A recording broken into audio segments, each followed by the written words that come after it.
the opportunity to speak with President Karzai this morning, and I wanted to congratulate him on accepting the certification of the recent election. As we all know, this has been a very difficult time in Afghanistan to not only carry out an election under difficult circumstances, where there were a whole host of security issues that had to be resolved, but also post-election, a lot of uncertainty.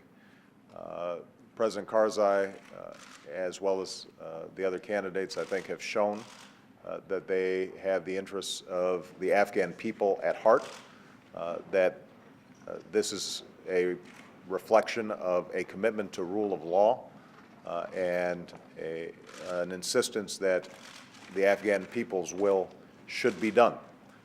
And so I express the American people's appreciation for this step.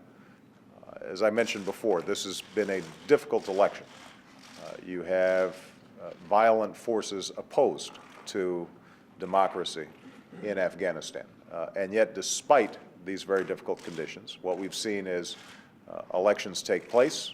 We have now seen the IEC and the ECC in Afghanistan complete their work. We have seen the candidates expressing a willingness to abide by constitutional law, and there is a path forward in order to complete this election process. I want to give particular thanks to Ambassador Karl Eikenberry and his team, who've been working tirelessly throughout this process. I also want to commend Senator John Kerry, who was in the region traveling and ended up working extensively with Ambassador Eikenberry and was extraordinarily constructive and very helpful. So I think he deserves great congratulations.